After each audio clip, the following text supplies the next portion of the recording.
Welcome. This is Gail Scott again, and I am here to invite you into our day 7 or day 6, I think. No, day 7 of our conversation, 12 days of conversation. So today I am absolutely delighted to bring forward to you a wonderful new person actually in my life. Her name is Rosemary Heenan. And she is a coach, and she also has a lot of other wonderful things up her sleeve. So I'm really excited about her coming on today to share with us some of the things that she's gone through in her life to help her, and some of the things that she brings to other people in her community. So welcome to the show, Rosemary. So nice to have you here today. Thank you, Gail. I'm really happy to be here and to share what I have to share with your audience. So, Rosemary, you've been watching these videos, I know, for the past week. So, you know that I like to ask my guests, what is something that you bring every day to your life that kind of keeps the energy of spirit, of love, of happiness, of balance? Like, what's one of the things that you kind of gravitate towards on an ongoing basis that really helps you with that? For me, it's breath, Gail. I've learned how to breathe in a way that's very, very supportive and keeps me in the present moment. And in the present moment, everything is perfect.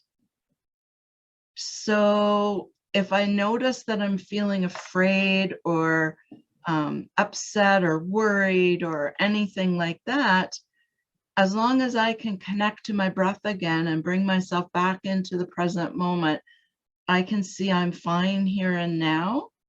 And then I can move from that place of presence.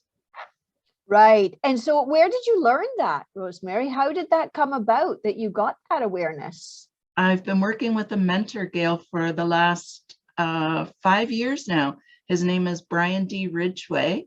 And he wrote a book called Break Your Self-Help Addiction. And after many thousands of dollars and many years of self-help work, I finally found the answers that I was looking for. And ever since I began working with Brian, my life has transformed in ways I could never have imagined. Wow. And isn't that the way when, you find someone that works for you? Yes. I've also worked with many, many different people along the way. And I think that we're at a certain point in our life. And so a certain person has the right energy and takes us on the journey. But Yes. Sometimes, that connection gets complete and we don't need that person anymore. I always say to my clients as their coach, my job is to put me out of a job. Yes. With you. I want you to be able to move on and live what it is that you've learned as we've done our work together. So I know you're also a coach. You do a couple of things, but let's go back in time a little bit and share with me, what brought you to the kind of breaking point where you knew that things were not working in your life and you had to kind of start to make some changes, because that's really what really drives people when they go into this, self-help, personal development stuff. So what was that for you? What was that moment for you? There were many of them. As I went through my life, I was very depressed and a very unhappy person. And of course, when you are that way, I think I knew that I wasn't happy, but I had no idea how that came across to other people and how much that was affecting me. So I did all the traditional things. I did therapy. I did anything I could think of. And it was in the 90s when I found spirituality again. And I went to an awesome church in Michigan. I live on the border of Detroit, Michigan. And so I found this church in Michigan where I went weekly, and they had awesome speakers who were publishing books and coming and promoting their books. And I met and did workshops with people like Wayne Dyer and Les Brown and you name it. And Debbie Ford came to our church. She did a workshop with us. And at that time, she was beginning her coaching program. And Debbie is the author of the best-selling, New York Times best-selling book, The Dark Side of the Light Chasers. And that was the pivot point for me. So I was around 50, and I finally learned that as human beings, we embody all characteristics, the good, the bad, the ugly. So while we are pointing a finger at other people and saying, you shouldn't do that, you're bad for being this, we're really seeing a part of ourselves that we don't want to own. And while we're projecting onto somebody and saying, oh my gosh, you're so magnificent, we're seeing an aspect of ourselves that we haven't claimed yet. Mm-hmm. And that was very liberating for me. Mm-hmm. Very liberating. I started to turn around and be able to see, oh, you know what? I'm not so bad. There's good to me that I've never known about before. And I opened myself up to hearing from other people the good that they saw that I had never been able to own before. Wow. Yeah. So that sounds like that was quite the conscious awakening experience of who you really are. Yes. You know, as a spiritual being, as a human being, you know, physical incarnate, basically.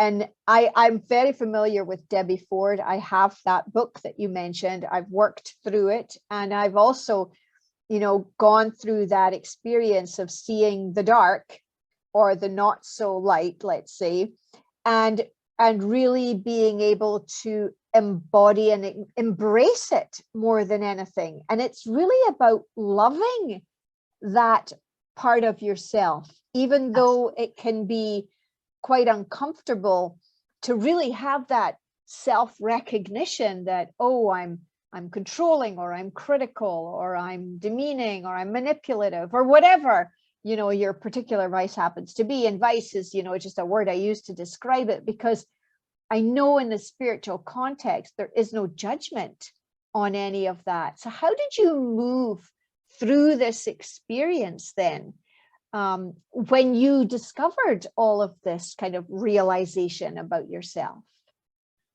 I just kept working on it. I kept working on it.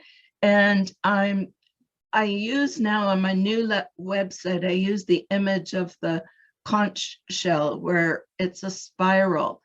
And we go around and around, and we never come back to the same point at the point we were at it before, but we will come back and revisit points from a higher perspective and the growth that we've embodied.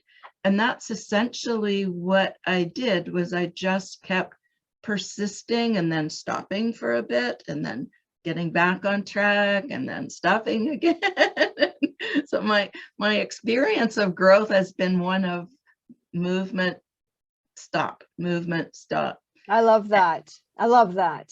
Yeah.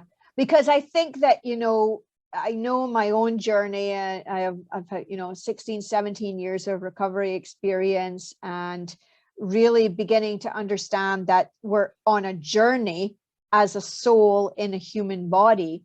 And that idea that we think that success is a straight line, when actually it's just a whole bunch of squiggles all heading up the way, and it can go down and that.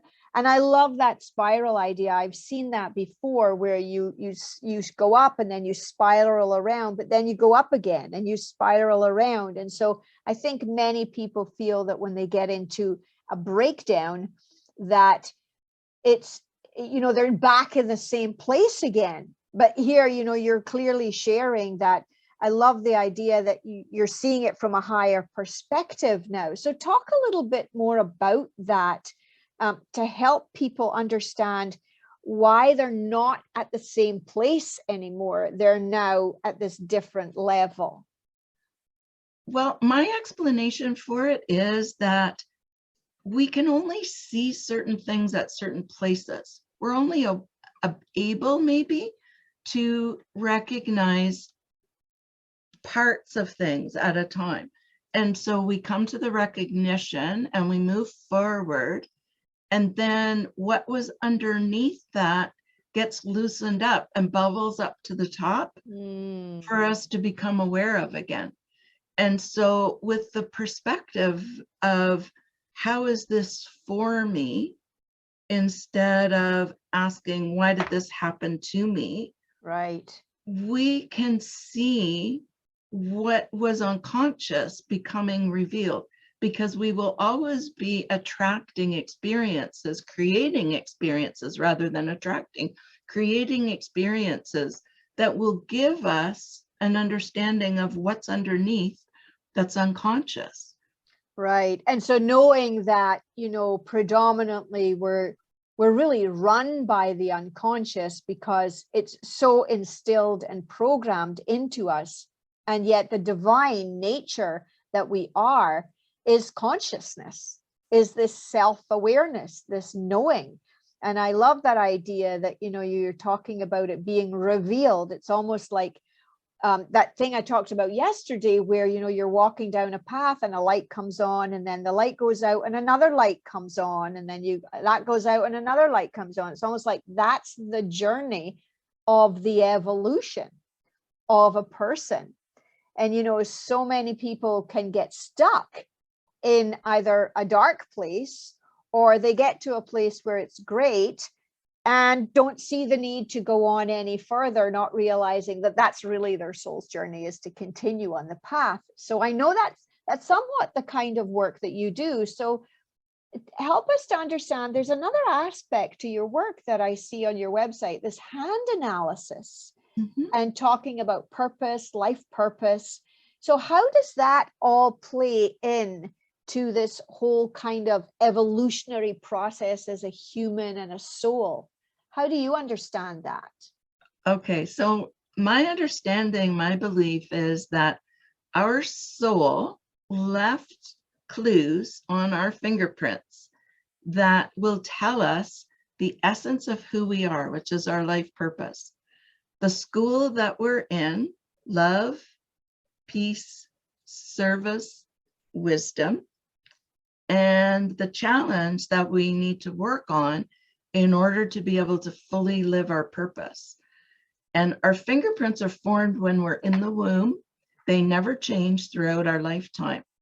So a man named Richard Unger decoded what the fingerprints mean and created a system that trains people in how to read them.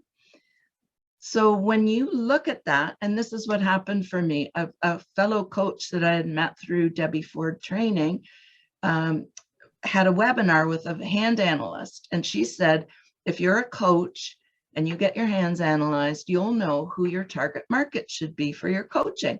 So I sent off and got my hands done. I'd never met the woman. She lived in Tucson. She sent me a kit. I printed my hands, and I sat on the phone with her with my jaw hanging open that someone I had never met could tell me so much about myself to be true without anything other than my hands. Wow. And it was unbelievable. So I learned from that, I was supposed to have the experiences that I had. I had a spiritual understanding of that prior to having my hands read. And this just confirmed it. It highlighted exactly why my family of origin was the way it was for me growing up, because this was my life journey. And it was just amazing. And it also, along with that, gave me, I was raised Catholic. It was like going to confession and getting absolution for why I had persistently had the same struggle over and over and over again. I was supposed to have that struggle. That's my life lesson. So it offers people intense validation. You're going to hear when you get your fingerprints read, you will know, this is why I am the way I am. And here's why I've always had this struggle. And I also believe that one of the biggest gifts is it validates why there's certain things in our life, and I believe you mentioned this on one of the previous shows, Gail. We have certain gifts that we give so easily, we don't even know it's a gift because it's just something we do naturally. Yes, exactly. And so, what an amazing download, first of all, that particular person had, and then, the joy of sharing that. And I can really understand the idea that we are in a life to have certain experiences. And I recently did a private event channeling for 15 people. And one of the gentlemen there asked the question, why do bad things happen to good people? And the channeling response came back, bad things don't happen to good people. Things happen to people. And so we have this idea that if something feels unpleasant, then therefore it must be bad, compared to the soul, being enlightened and having this growth experience from this seemingly difficult thing that's happening to us. And then realizing, I think, with consciousness after the fact that, oh, when that happened, this then followed, and that was my growth experience. And thank God that happened. Because I think in many experiences, people shift quite dramatically when things change, when difficulties arise and we get new awarenesses. So can you give us a success story of someone who's worked with you where they've had that kind of realization from this process? And what was that like for them? One comes to mind right away, and that was a really good friend of mine who had, she's given me a testimonial, so I can use her experiences without revealing her private information. She trained to be a dental hygienist, and she always was very, very artistic, but she grew up in a working class family where being able to be a success was highly valued, and her parents totally discouraged her from doing anything with her artistic ability and really just tried to shut that down in her. So they were very happy that she went on to further education, but not so happy she went to university. Anyway, she became a dental hygienist. I met her as we were both teaching in our community college. And then she left and went out to British Columbia. So when she came back to visit one time, I did her hands, and her sole purpose is to be a creative. Well, this woman is a gifted fused glass artist. She is amazing, amazing, amazing.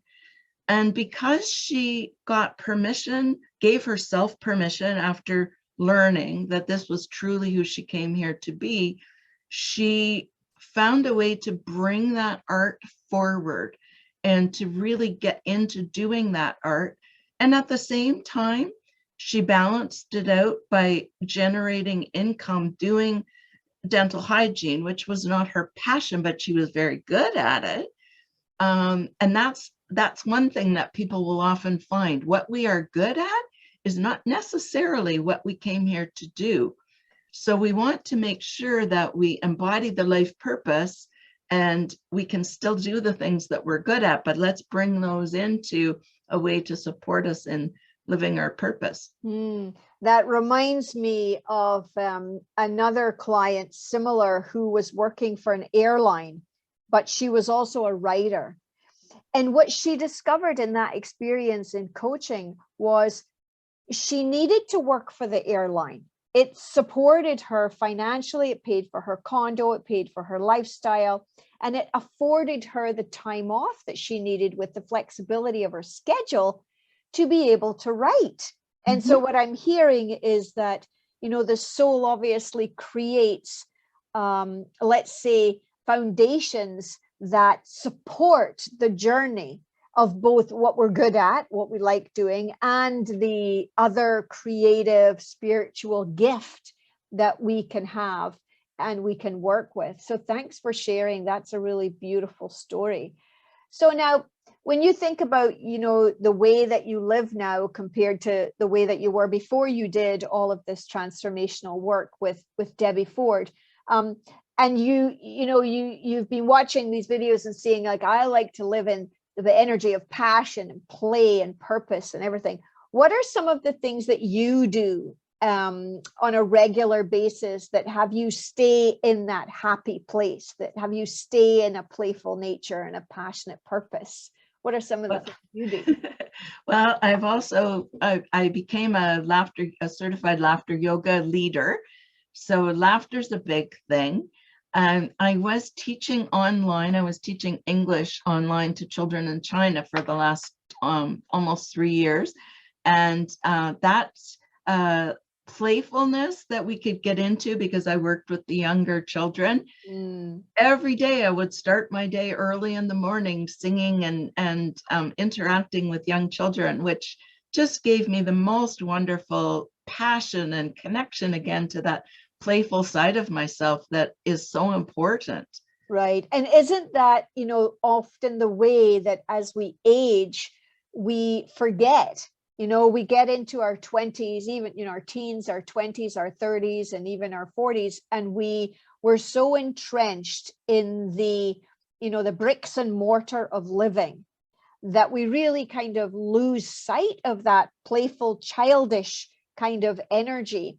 And I know for myself how important it's been for me to be able to bring that back into my life. I always had it with my children because I was a stay-at-home mom with my children for most of their growing up years. And I realized when they both went to university that if I didn't keep this playful nature going, I would lose it because I didn't have them to play with anymore. And I remember going out for lunch with a friend once, and I love to play with accents, and you know, even though I have one of my own, but I like to play with other ones. And so anyway, I jokingly said something about the menu in this very strong Russian accent, and my girlfriend had never seen me be playful like this before, and she just stopped in her tracks and said, "What was that? What did you do?" And I said, oh, this is a playful part of me that, you know, you might never have seen before, but I need to keep it going, because otherwise with the seriousness of life, it's so easy to lose that, right? And to not do that. So it sounds like, you know, not only your own, you know, education in early childhood education. I know you've done that, you've practiced that. Here you are, you know, playing with it later on in life as well, bringing it forward. So even someone listening or watching thinking, well, you know, I used to do improv or comedy or whatever it was, you can bring it back, right? Sure. Later on in life. Sure. And honestly, I do believe, unless you're one of those kinds of people, probably not in this audience, who got stuck and, you know, kind of put your roots down and refused to budge, I find it easier. I'm sure that if you asked a student I taught back in 1977 versus one that I would teach today, they would be able to tell you, like, she's not the same person. I was not as playful and happy and easily able to be silly as I am now. Yes, I so appreciate that. And I think that is so important nowadays, especially what we're going through on the planet. We're going through some major upgrading and up-leveling. And it's important that we continue to be playful and silly and loving and coming from the energy of the heart. So now, so I mentioned in every interview that I've done that we're doing this sacred economics exchange. So for those of you who are not familiar with that, sacred economics is the art of giving and receiving and making sure that there's always a win-win energetically, and that sometimes there's not money involved. And so I've asked every guest that I've had to bring something to the table for you, my audience. So what is that you're bringing this time? What are you bringing to the table, Rosemary? I'm going to gift 2 life purpose readings, which is the reading of your fingerprints. One can be for the people who are here today that will be able to text you after we're finished, and then one for the audience that listens afterwards. Wow. Thank you. That is wonderful. So what's the value of the reading that you're offering here? The actual dollar value? The dollar value would be $100 each, so $200. Right. So thank you for that. And that's going to be really exciting because I mean, I for one, who've heard of lots of things, had never heard of this kind of fingertip analysis. So that's beautiful. Thank you. So if you are in the audience watching this video, then you have the opportunity to get that. And if you're listening or watching on YouTube, then you also have the opportunity to get that. And so my commitment to my audience is that I will also match whatever my guest gives. So here in this moment, I'm going to offer 2 individual sessions. Now, what will I offer? Let me think. Oh, I think I'll do a reading, a channeling for anyone. That is normally around $225 for me to do that for one person. So I will offer 2 of them. So if that's something that you're interested in, you can text me. My number is 416-358-1457. So that number again is 416-358-1457. So here, Rosemary, with your generosity, we actually have the ability to help 4 different people if we want to. And so if you're calling or if you're texting in to claim this, I want you to say that you love Sacred Economics and then tell me very clearly which one of these offerings that you're interested in. Are you interested in the channeling with me, or the reading with me, or are you interested in the hand analysis with Rosemary? Wonderful. So I will look forward to see who comes back with that. So Rosemary, tell us a little bit more now about, your search in your life, I know, kind of led you back to your spirituality. So when you think about that, what would you suggest to someone in our audience who maybe is, not really connected to their spirituality? And what would you say to them would be a starting point? Definitely love. I think a lot of us grew up being taught that God was a judgmental father who was watching over us, waiting for us to commit a sin so we could be punished for it.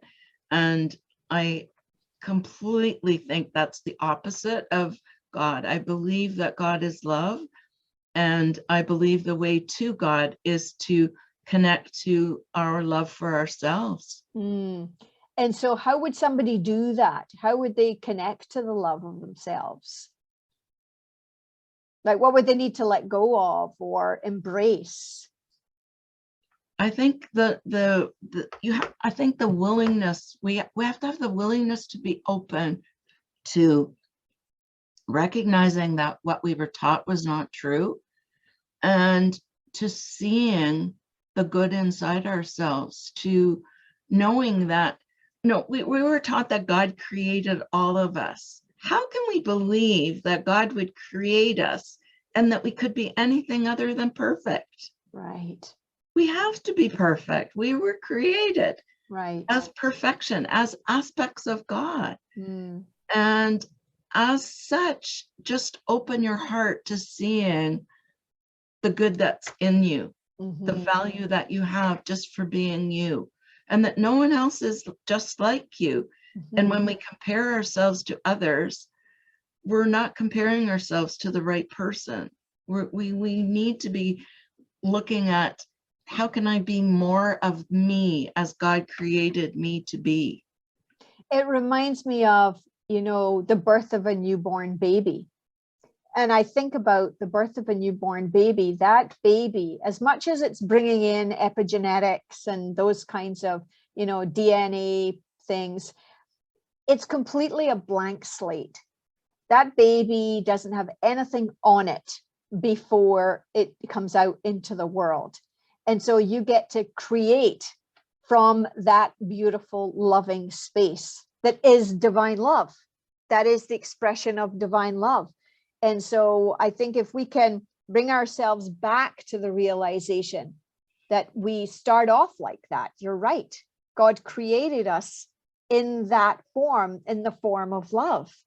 And so all of the other things that we experience in life are just to show us that we can return to that place, that we never left that place. We've always been that. And Yes. so, you know, that's really wonderful. Thank you.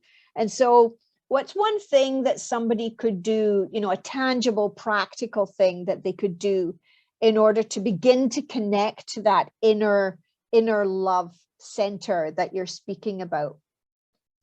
Breathe. Breathing again? Breathe. Yes.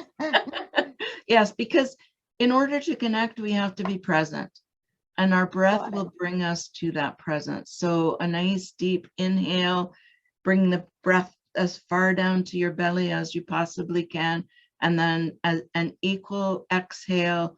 Don't hold it when you bring it in. Don't push it out. Just let it flow, basically. let That's it flow. what you're saying. And Yeah. do that and do that and do that. And then when you feel you're in the present moment, you can connect. Bring a feeling of love, or if you can't connect to love, bring a feeling of gratitude into your Right. heart and connect with that feeling. Mhm. And when you practice that, you will return to love. Mhm. I love that you brought in the energy of gratitude, because I think that in our society nowadays, we often think of love as the romantic love, couple love, being in love, when in actual fact, we're talking about a very different kind of experience here, love, agape love, you know, divine love.